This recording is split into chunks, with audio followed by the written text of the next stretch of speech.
नमस्कार। आज हम करंट अफेयर्स के कुछ इंपॉर्टेंट क्वेश्चंस देखेंगे जो आपके एग्जाम्स के लिए बहुत इंपॉर्टेंट है। So without wasting any time हम पहले क्वेश्चन को देखेंगे। आपका पहला क्वेश्चन है, what is the name of the US operation in the ongoing war in the middle east. मतलब मिडल ईस्ट में चल रहे इस युद्ध में अमेरिका के ऑपरेशन का नाम क्या है। और इसके ऑप्शन है operation epic fury, operation roaring lion, operation rising lion, operation promise.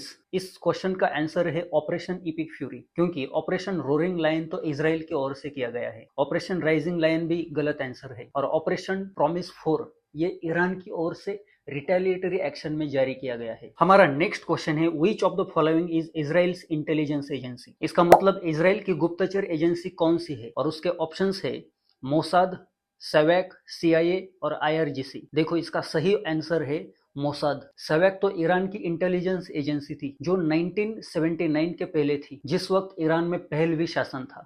CIA तो अमेरिका की इंटेलिजेंस एजेंसी है और आईआरजीसी ईरान की मिलिट्री का नाम है। आईआरजीसी का काम होता है कि वहां की सुप्रीम लीडरशिप को प्रोटेक्ट करना। हमारा नेक्स्ट क्वेश्चन है, with respect to strait of Hormuz which of the following statements are correct. यहाँ पर कुछ सेंटेंस दिए गए हैं। First one, approximately 50% of the world's total energy is transported through the Strait of Hormuz. Second, the Strait of Hormuz passes entirely through the Iran's maritime territory. और third one, it connects the Persian Gulf with Arabian sea. यहाँ पर जो भी पहला sentence दिया है मतलब straight of Hormuz से होती है, ये बिल्कुल गलत है। अगर आप डीपली एनालाइज करोगे तो यहाँ से सिर्फ दुनिया का 1/5 मतलब 20% के अराउंड ही एनर्जी कार्गो सप्लाई किया जाता है। तो आपका स्टेटमेंट 1 गलत हो जाता है। दूसरा सेंटेंस है, straight of Hormuz passes entirely through the Iran's maritime territory. ये बात कुछ हद तक सही है, लेकिन जैसे ही आप यहाँ पर एंटायरली शब्द को देखोगे आप तो आपके ध्यान में आ जाएगा कि एंटायरली मतलब पूरी तरीके से। यहाँ पर पूरी तरीके से ये जो स्ट्रेट ऑफ हॉर्मुज है ईरान के मैरीटाइम टेरिटरी से नहीं जाता। उसके बाजू में जो भी कतर, सऊदी अरेबिया, कुवैत, उनका भी यहाँ पर प्रभाव है। इसीलिए स्टेटमेंट सेकंड भी गलत है। तीसरा सेंटेंस है, it connects the Persian Gulf with Arabian Sea. Now, see, if you are going to watch and observe the map of Middle East, you will notice that Persian Gulf और Arabian Sea को जोड़ने वाला Strait of Hormuz है। इसीलिए statement 3 आपका correct है।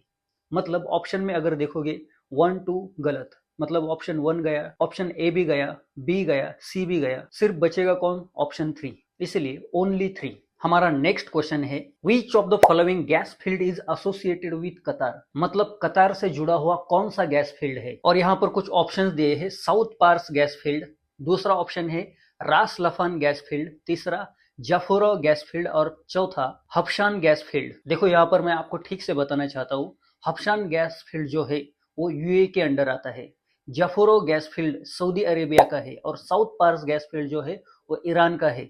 सो बचा हुआ जो ऑप्शन है रास लफान गैस फील्ड।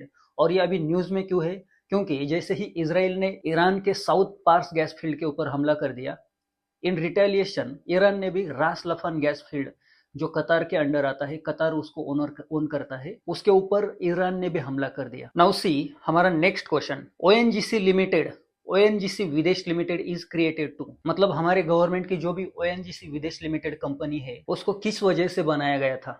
पहला ऑप्शन है, it was established to explore and produce oil and natural gas inside India. दूसरा ऑप्शन है, it acquire equity oil assets overseas as further insurance. और तीसरा, it was not created to extend ONGC technical expertise internationally. Now see यहाँ पर अगर आपको पता भी नहीं है ओएनजीसी विदेश लिमिटेड क्या है, तो भी आपको थोड़ा सा एक लॉजिक लगाना पड़ेगा। विदेश शब्द यहाँ पर लिखा है, मतलब जो भी उसका काम है वो आउटसाइड इंडिया हो सकता है। And it was almost created during 1970s. What for? To absorb the oil shock crisis throughout the world. देखो पहला जो ऑप्शन है, it was established to explore and produce oil and natural gas inside India, ये totally गलत है, ये outside India के लिए है। तीसरा ऑप्शन है, it was not created to extend ONGC technical expertise internationally। भाई ये भी पूरी तरीके से गलत है। क्यों?